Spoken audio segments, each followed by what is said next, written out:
शिलापट का अनावरण और श्री काशी विश्वनाथ धाम राष्ट्र को समर्पित। साथ ही मैं माननीय प्रधानमंत्री जी से अनुरोध करूंगी कि आज के इस ऐतिहासिक समारोह में अपने हृदय के उद्गार व्यक्त करें।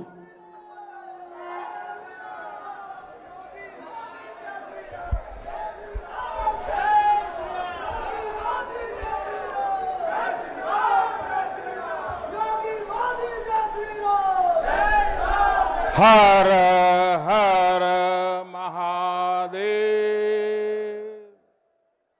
हर हर महादेव।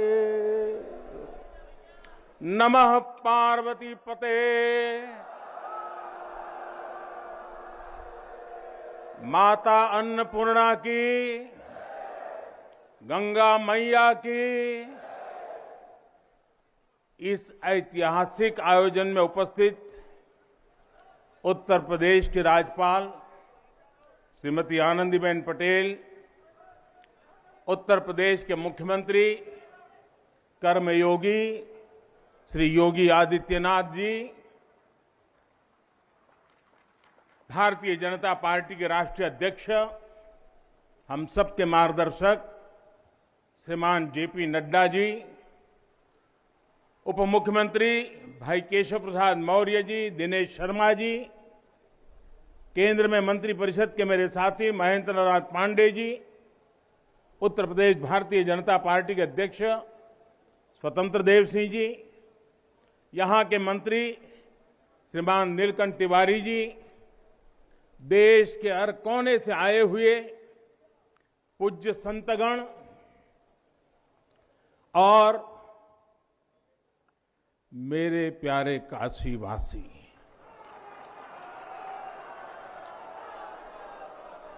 और देश विदेश से इस अवसर के साक्षी बन रहे सभी श्रद्धालु साथीगण, काशी के सभी बंधुओं के साथ बाबा विश्वनाथ के चरणों में हम शीश नवावत है। माता अन्नपूर्णा के चरणन का बार बार वंदन करत है। अभी मैं बाबा के साथ साथ नगर कोतवाल काल भैरव जी के दर्शन करके ही आ रहा हूं। देशवासियों के लिए उनका आशीर्वाद लेकर आ रहा हूं। काशी में कुछ भी खास हो, कुछ भी नया हो, तो सबसे पहले उनसे पूछना आवश्यक है। मैं काशी के कोतवाल के चरणों में भी प्रणाम करता हूं।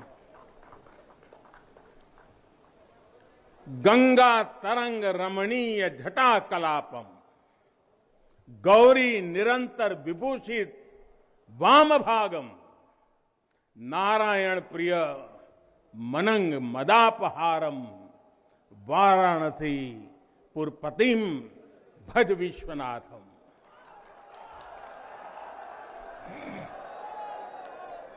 हम बाबा विश्वनाथ दरबार से देश दुनिया के उन श्रद्धालु जनन के प्रणाम करत है जो अपने अपने स्थान से इस महायज्ञ के साक्षी बनत होन। हम आप सब काशीवासी लोगन के प्रणाम करत है जिनके सहयोग से इस शुभ घड़ी आयल है। हृदय गदगद है, मन आह्लादित है। आप सब लोगन के बहुत बहुत बधाई है।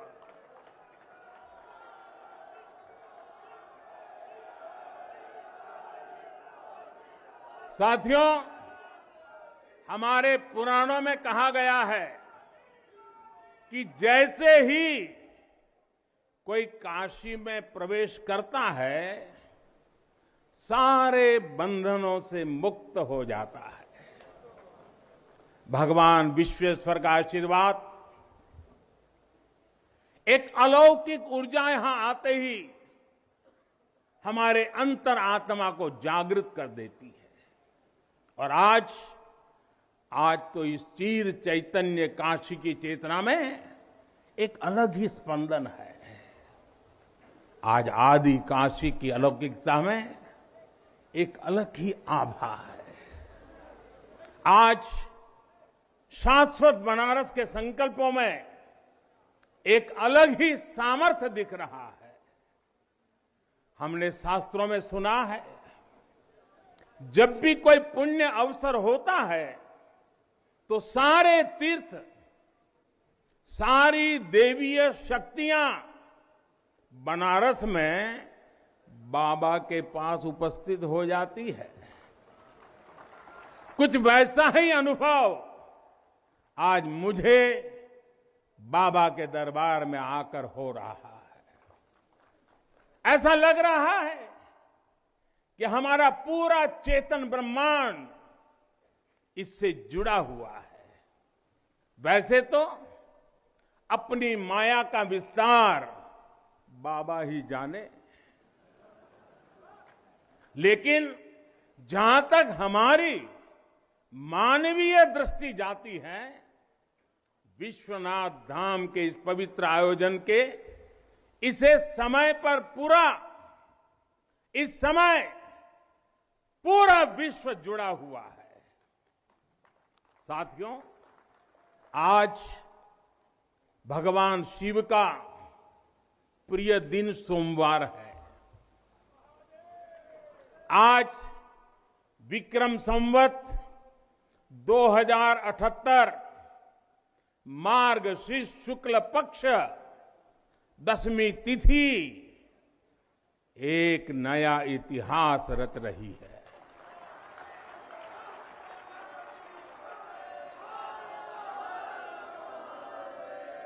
और हमारा सौभाग्य है कि हम इस तिथि के साक्षी बन रहे हैं। आज विश्वनाथ धाम अकल्पनीय अनंत ऊर्जा से भरा हुआ है। उसका वैभव विस्तार ले रहा है। इसकी विशेषता आसमान छू रही है। यहां आसपास जो अनेक प्राचीन मंदिर लुप्त हो गए थे, उन्हें भी पुनः स्थापित किया जा चुका है। बाबा अपने भक्तों की सदियों की सेवा से प्रसन्न हुए हैं, इसलिए उन्होंने आज के दिन का हमें आशीर्वाद दिया है।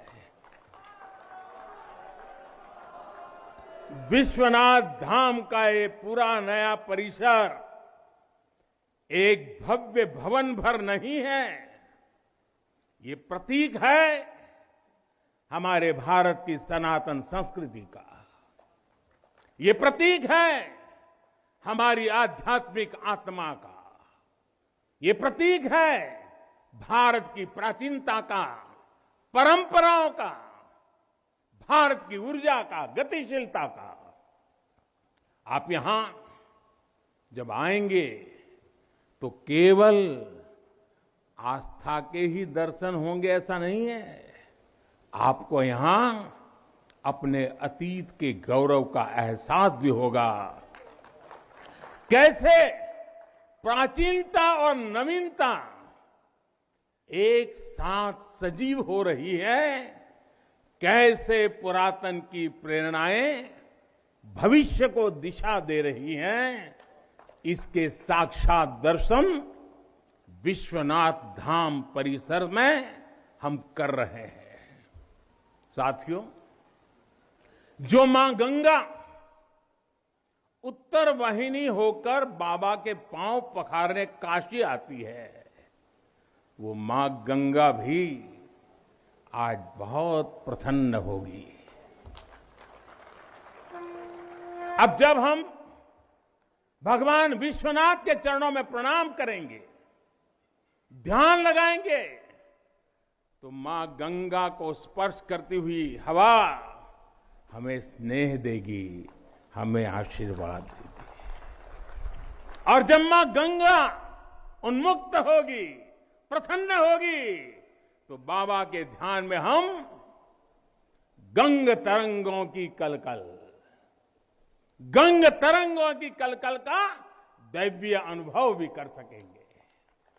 बाबा विश्वनाथ सबके हैं, मां गंगा सबकी है, उनका आशीर्वाद सबके लिए है।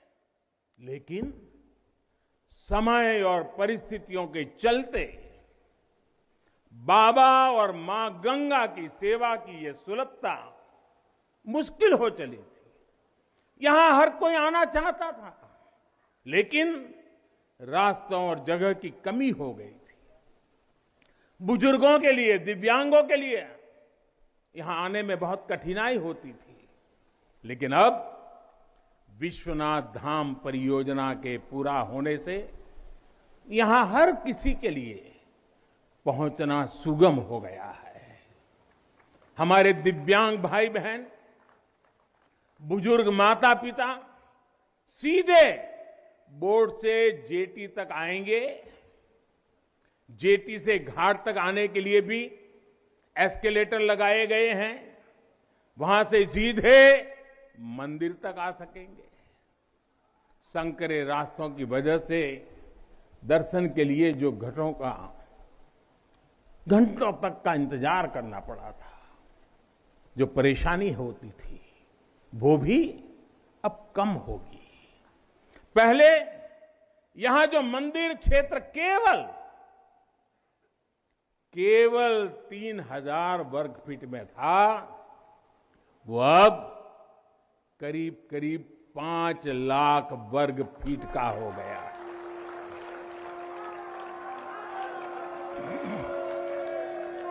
अब मंदिर और मंदिर परिसर में 50, 60, 70 हजार श्रद्धालु आ सकते हैं। यानी पहले मां गंगा का दर्शन स्नान और वहां से सीधे विश्वनाथ धाम, यही तो है।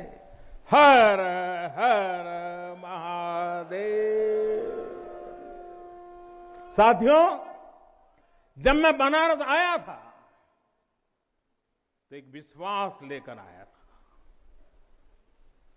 विश्वास अपने से ज्यादा बनारस के लोगों पर था, आप पर था। आज हिसाब किताब का समय नहीं है, लेकिन मुझे याद है तब कुछ ऐसे लोग भी थे जो बनारस के लोगों पर संदेह करते थे। कैसे होगा ही नहीं, यहां तो ऐसे ही चलता है। ये मोदी जी जैसे बहुत आके गए।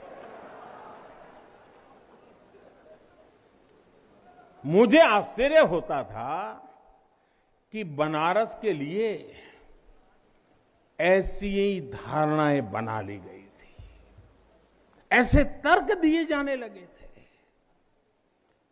ये जड़ता बनारस की नहीं थी, हो भी नहीं सकती थी। थोड़ी बहुत राजनीति थी, थोड़ा बहुत कुछ लोगों का निजी स्वार्थ, इसलिए बनारस पर आरोप लगाए जा रहे थे। लेकिन काशी तो काशी है,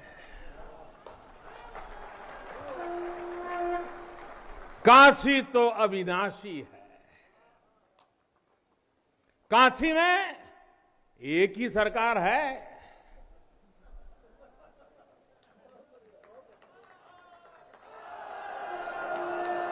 जिनके हाथों में डमरू है, उनकी सरकार है। जहां गंगा अपनी धारा बदलकर बहती हो, उस काशी को भला कौन रोक सकता है। काशी खंड में भगवान शंकर ने खुद कहा है, विना मम प्रसादम वै कह काशी प्रति प्रद्युत्ते, अर्थात बिना मेरी प्रसन्नता के काशी में कौन आ सकता है, कौन इसका सेवन कर सकता है। काशी में महादेव की इच्छा के बिना न कोई आता है और न यहां उनकी इच्छा के बिना कुछ होता है। यहां जो कुछ होता है महादेव की इच्छा से होता है। ये जो कुछ भी हुआ है महादेव ने ही किया है।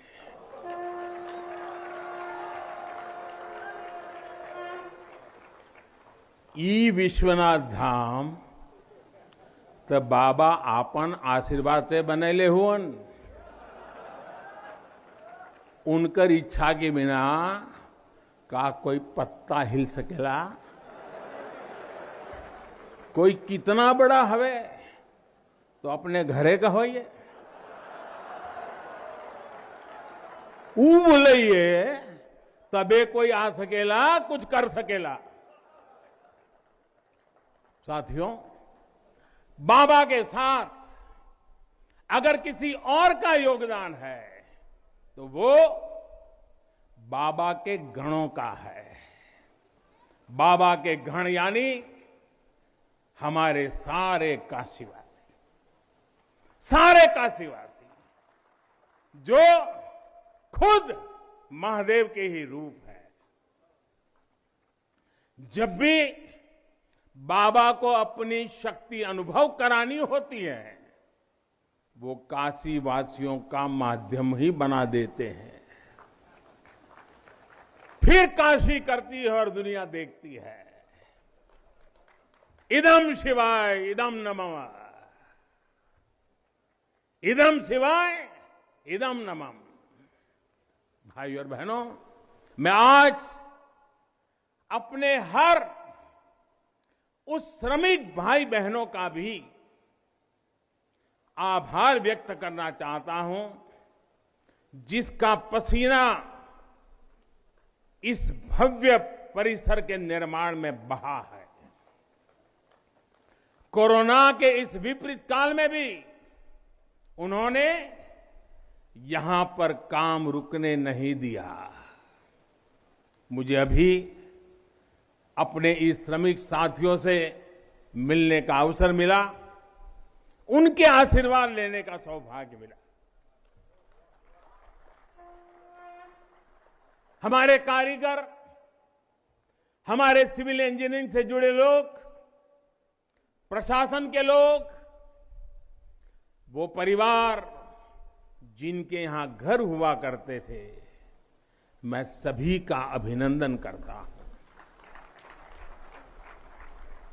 और इन सबके साथ मैं यूपी सरकार, हमारे कर्मयोगी मुख्यमंत्री योगी आदित्यनाथ जी का भी और उनकी पूरी टीम का भी अभिनंदन करता हूं जिन्होंने काशी विश्वनाथ धाम परियोजना को पूरा करने के लिए दिन रात एक कर दिया। साथियों, हमारी इस वाराणसी ने युगों को जिया है, इतिहास को बनते बिगड़ते देखा है। कितने ही कालखंड आए गए, कितनी ही सल्तनतें उठी और मिट्टी में मिल गई, फिर भी बनारस बना हुआ है। बनारस अपना रस बिखेर रहा है। बाबा का ये धाम शाश्वत ही नहीं रहा है, इसके सौंदर्य ने भी हमेशा संसार को आश्चर्यचकित और आकर्षित किया है। हमारे पुराणों में प्राकृतिक आभा से घिरी काशी के ऐसे ही दिव्य स्वरूप का वर्णन किया गया है। अगर हम ग्रंथों को देखेंगे, शास्त्रों को देखेंगे, इतिहासकारों ने भी वृक्षों, सरोवरों, तालाबों से घिरी काशी के अद्भुत स्वरूप का बखान किया है। लेकिन समय कभी एक जैसा नहीं रहता। आतताइयों ने इस नगरी पर आक्रमण किए, इसे ध्वस्त करने के प्रयास किए। औरंगजेब के अत्याचार, उसके आतंक का इतिहास साक्षी है। जिसने सभ्यता को तलवार के बल पर बदलने की कोशिश की, जिसने संस्कृति को कट्टरता से कुचलने की कोशिश की, लेकिन इस देश की मिट्टी बाकी दुनिया से कुछ अलग है। यहां अगर औरंगजेब आता है तो शिवाजी भी उठ खड़े होते हैं। अगर कोई सालार मसूद इधर बढ़ता है तो राजा सुहेलदेव जैसे वीर योद्धा उसे हमारी एकता की ताकत का एहसास करा देते हैं। और अंग्रेजों के दौर में भी वॉरेन हेस्टिंग का क्या हाल काशी के लोगों ने किया था। ये तो काशी के लोग समय समय पर बोलते रहते हैं और काशी की जुबान पे निकलता है, घोड़े पर हौदा और हाथी पर जिन जान लेकर भागल वॉरेन हेस्टिंग। साथियों, आज समय का चक्र देखिए, आतंक के वो पर्याय इतिहास के काले पन्नों तक सिमट कर रह गए हैं और मेरी काशी आगे बढ़ रही है, अपने गौरव को फिर से नई भव्यता दे रही है। साथियों, काशी के बारे में मैं जितना बोलता हूं उतना डूबता जाता हूं, उतना ही भावुक हो जाता हूं। काशी शब्दों का विषय नहीं है, काशी संवेदनाओं की सृष्टि है। काशी वो है जहां जागृति ही जीवन है। काशी वो है जहां मृत्यु भी मंगल है। काशी वो है जहां सत्य ही संस्कार है। काशी वो है जहां प्रेम ही परंपरा है। भाइयों बहनों, हमारे शास्त्रों ने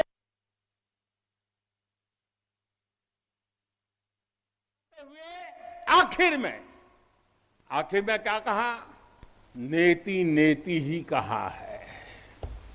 यानी जो कहा उतना ही नहीं है, उससे भी आगे कितना कुछ है। हमारे शास्त्रों ने कहा है, शिवम ज्ञायन इति ब्रूयो, शिवः शब्दार्थ चिंतका, अर्थात शिव शब्द का चिंतन करने वाले लोग शिव को ही ज्ञान कहते हैं। इसलिए ये काशी शिवमयी है, ये काशी ज्ञानमयी है। और इसलिए ज्ञान, शोध, अनुसंधान ये काशी और भारत के लिए स्वाभाविक निष्ठा रहे हैं। भगवान शिव ने स्वयं कहा है, सर्व क्षेत्रेषु भूपृष्ठे, सर्व क्षेत्रेषु भूपृष्ठे काशी क्षेत्रम च मे वपु, अर्थात धरती के सभी क्षेत्रों में काशी साक्षात मेरा ही शरीर है। इसलिए यहां का पत्थर, यहां का हर पत्थर शंकर है। इसलिए हम अपनी काशी को सजीव मानते हैं और इसी भाव से हमें अपने देश के कण कण में मातृभाव का बोध होता है। हमारे शास्त्रों का वाक्य है, दृश्यते स्वर्ग सर्वे है, काश्यम विश्वेश्वर तथा, यानी काशी में सर्वत्र हर जीव में भगवान विश्वेश्वर के ही दर्शन होते हैं। इसलिए काशी जीवत्व को सीधे शिवत्व से जोड़ती है।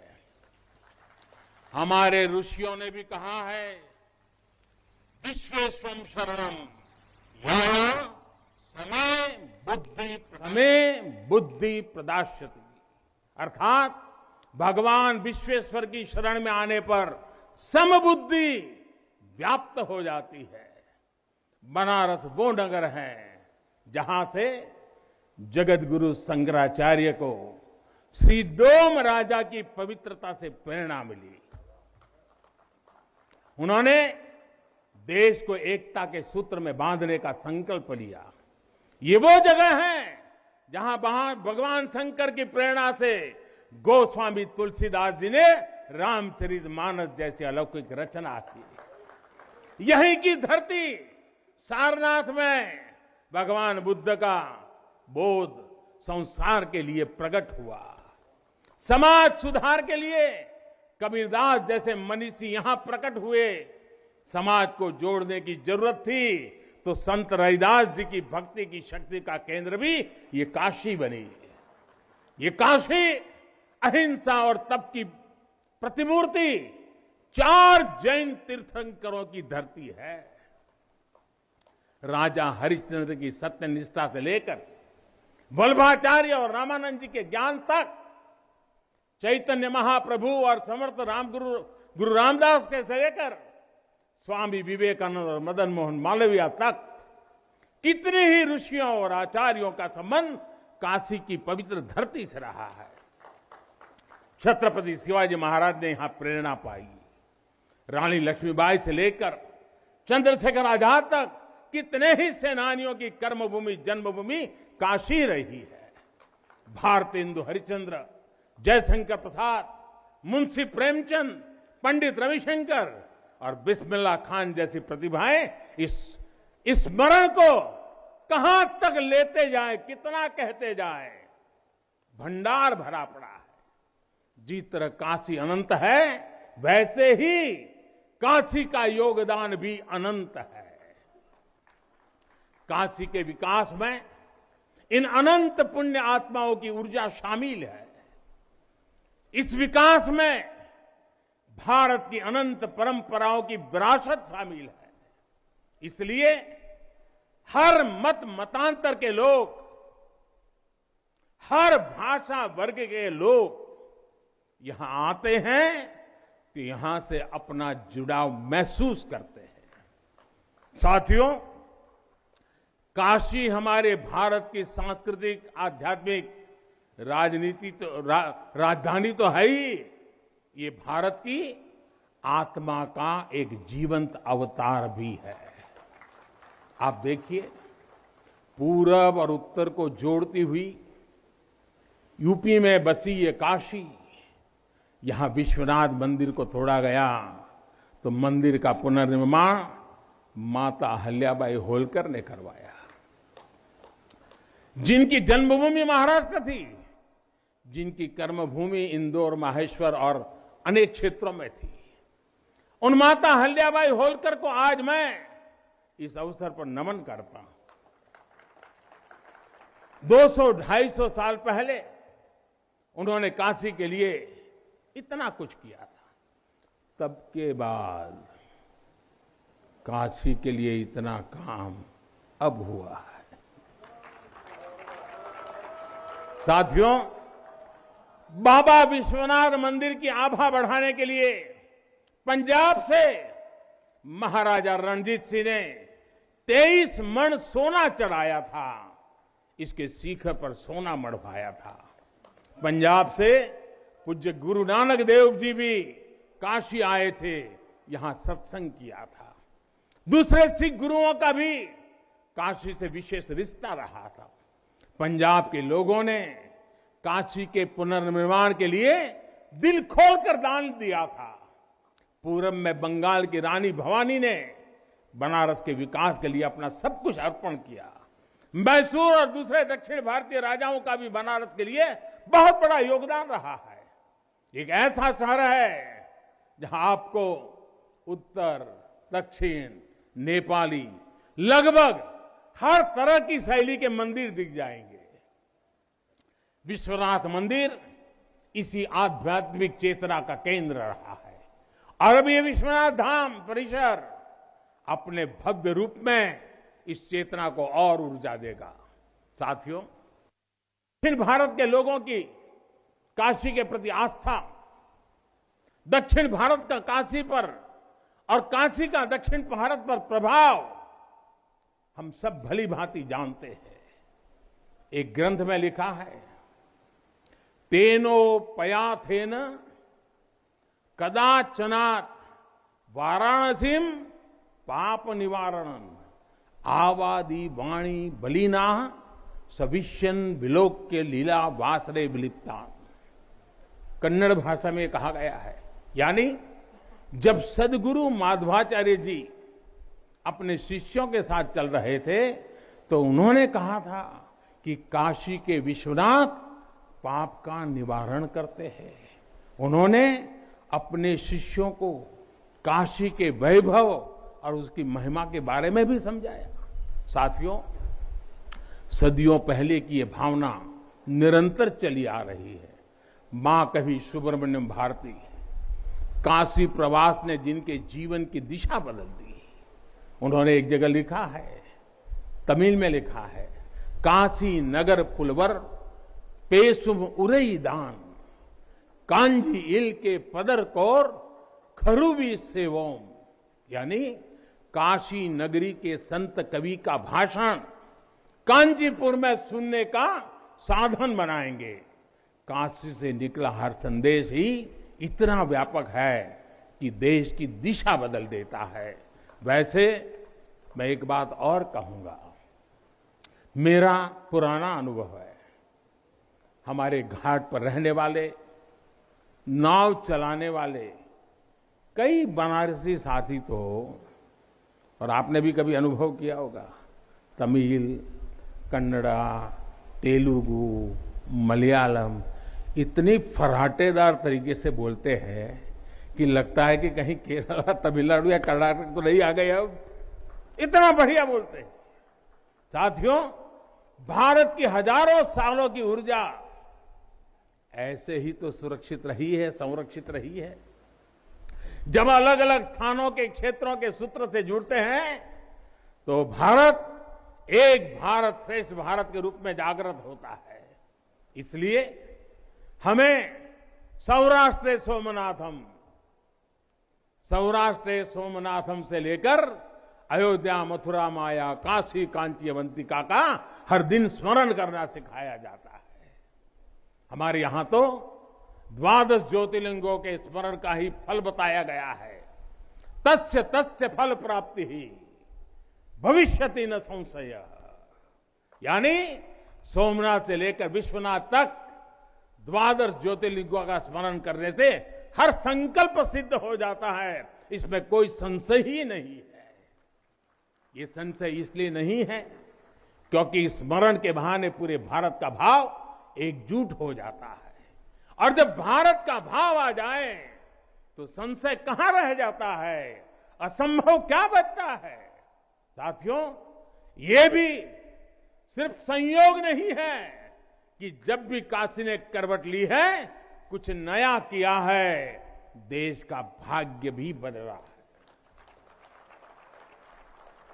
बीते 7 वर्षों से काशी में चल रहा विकास का महायज्ञ आज एक नई ऊर्जा को प्राप्त कर रहा है। काशी विश्वनाथ धाम का लोकार्पण भारत को एक निर्णायक दिशा देगा, एक उज्जवल भविष्य की तरफ ले जाएगा। ये परिसर साक्षी है हमारे सामर्थ्य का, हमारे कर्तव्य का।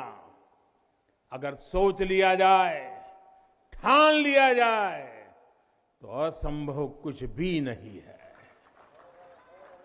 हर भारतवासी की भुजाओं में वो बल है, हर भारतवासी की भुजाओं में वो बल है जो अकल्पनीय को साकार कर देता है। हम तप जानते हैं, हम तपस्या जानते हैं, देश के लिए दिन रात खपना जानते हैं। चुनौती कितनी ही बड़ी क्यों ना हो, हम भारतीय मिलकर उसे परास्त कर सकते हैं। विनाश करने वालों की शक्ति कभी भारत की शक्ति और भारत की भक्ति से बड़ी नहीं हो सकती। याद रखिए, जैसी दृष्टि से हम खुद को देखेंगे, वैसी ही दृष्टि से विश्व भी हमें देखेगा। मुझे खुशी है कि सदियों की गुलामी ने हम पर जो प्रभाव डाला था, जिस हिंद भावना से भारत को भर दिया गया था, अब आज का भारत उससे बाहर निकल रहा है। आज का भारत सिर्फ सोमनाथ मंदिर का सौंदर्यीकरण ही नहीं करता, बल्कि समंदर में हजारों किलोमीटर ऑप्टिकल फाइबर भी बिछा रहा है। आज का भारत सिर्फ बाबा केदारनाथ मंदिर का जीर्णोद्धार ही नहीं कर रहा, बल्कि अपने दमखम पर अंतरिक्ष में भारतीयों को भेजने की तैयारी में जुटा है। आज का भारत सिर्फ अयोध्या में प्रभु श्री राम का मंदिर ही नहीं बना रहा, बल्कि देश के हर जिले में मेडिकल कॉलेज भी बना रहा है। आज का भारत सिर्फ बाबा विश्वनाथ धाम को भव्य रूप ही नहीं दे रहा, बल्कि गरीब के लिए करोड़ों पक्के घर भी बना रहा है। साथियों, नए भारत में अपनी संस्कृति का गर्व भी है और अपने सामर्थ्य पर उतना ही भरोसा भी है। नए भारत में विरासत भी है और विकास भी है। आप देखिए, अयोध्या से जनकपुर आना जाना आसान बनाने के लिए राम जन्म की मार्ग का निर्माण हो रहा है। आज भगवान राम से जुड़े स्थानों को रामायण सर्किट से जोड़ा जा रहा है और साथ ही रामायण ट्रेन चलाई जा रही है। बुद्ध सर्किट पर ही काम हो रहा है, तो साथ ही कुशीनगर में इंटरनेशनल एयरपोर्ट भी बनाया गया है। करतारपुर साहिब कॉरिडोर का निर्माण किया गया है, तो वहीं हेमकुंड साहिब जी के दर्शन आसान बनाने के लिए रोपवे बनाने की भी तैयारी है। उत्तराखंड में 4 धाम सड़क महापरियोजना पर भी तेजी से काम जारी है। भगवान विट्ठल के करोड़ों भक्तों के आशीर्वाद से श्री संत ज्ञानेश्वर महाराज पालकी मार्ग और संत तुकाराम महाराज पालकी मार्ग का भी काम अभी कुछ हफ्ते पहले शुरू हो चुका है। साथियों, केरला में गुरुवायूर मंदिर हो या तमिलनाडु में कांचीपुरम वेलंकानी, तेलंगाना का जोगलांबा देवी मंदिर हो या फिर बंगाल का बेलूर मठ, गुजरात में द्वारका जी हो या फिर अरुणाचल प्रदेश का परशुराम कुंड, देश के अलग अलग राज्यों में हमारी आस्था और संस्कृति से जुड़े ऐसे अनेकों पवित्र स्थानों पर पूरे भक्ति भाव से काम किया गया है, काम चल रहा है। भाइयों और बहनों, आज का भारत अपनी खोई हुई विरासत को फिर से संजो रहा है। यहां काशी में तो माता अन्नपूर्णा खुद विराजती है। मुझे खुशी है कि काशी से चुराई गई मां अन्नपूर्णा की प्रतिमा 1 शताब्दी के इंतजार के बाद, 100 साल के बाद अब फिर से काशी में स्थापित की जा चुकी है। माता अन्नपूर्णा की कृपा से कोरोना के कठिन समय में देश ने अपने अन्न भंडार खोल दिए। कोई गरीब भूखा न सोए, इसका ध्यान रखा। मुफ्त राशन का इंतजाम किया। साथियों, जब भी हम भगवान के दर्शन करते हैं, मंदिर आते हैं, कई बार ईश्वर से कुछ मांगते हैं, कुछ संकल्प लेकर भी जाते हैं। मेरे लिए तो जनता जनार्दन ईश्वर का रूप है। मेरे लिए हर भारतवासी ईश्वर का ही अंश है। जैसे सब लोग भगवान के पास जाकर के मांगते हैं, जब मैं आपको भगवान मानता हूं, जनता जनार्दन को ईश्वर का रूप मानता हूं, तो मैं आज आपसे कुछ मांगना चाहता हूं। मैं आपसे कुछ मांगता हूं। मैं आपसे अपने लिए नहीं, हमारे देश के लिए 3 संकल्प चाहता हूं। भूल मत जाना, 3 संकल्प चाहता हूं और बाबा की पवित्र धरती से मांग रहा हूं। पहला, स्वच्छता। दूसरा, सृजन। और तीसरा, आत्मनिर्भर भारत के लिए निरंतर प्रयास।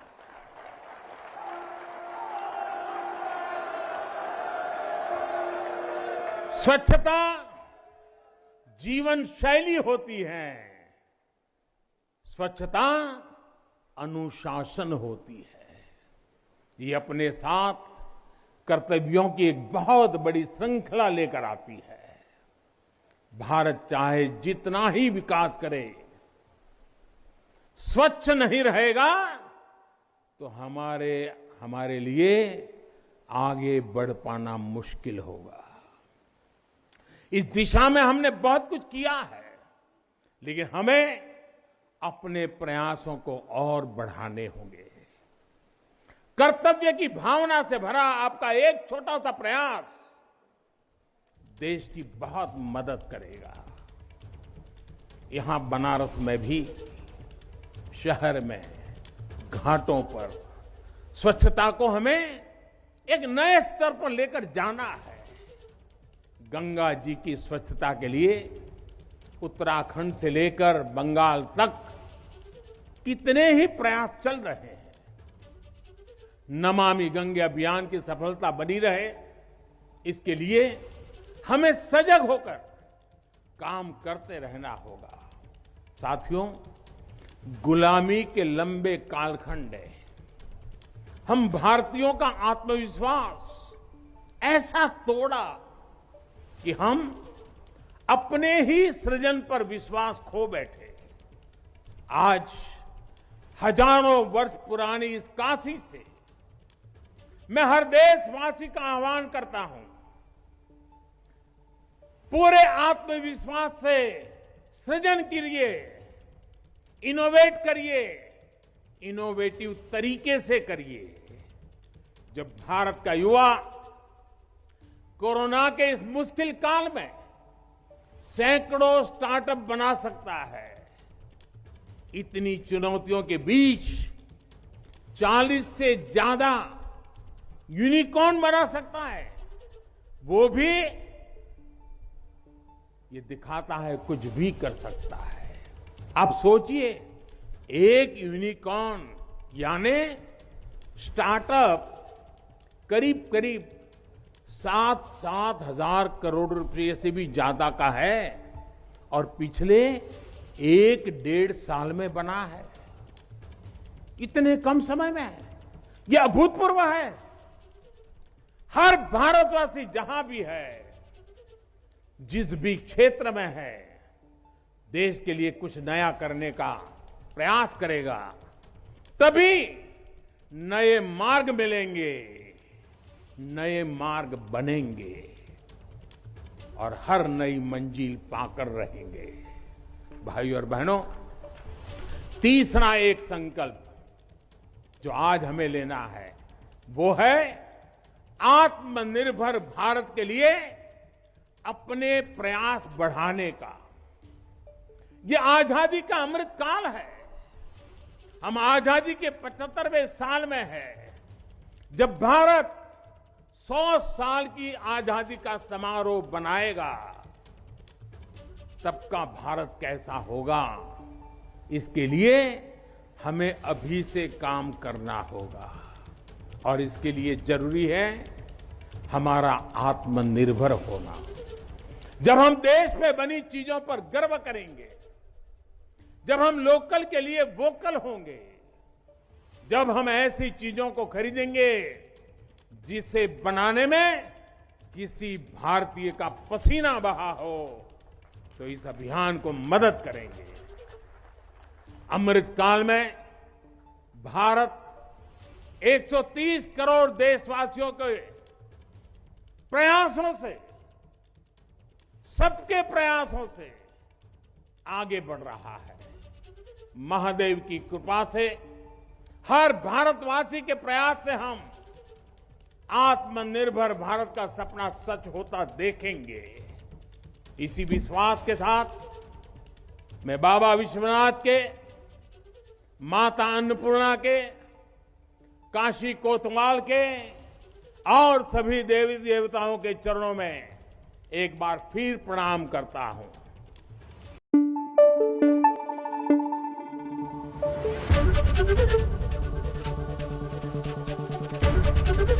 एबीपी न्यूज आपको रखे आगे।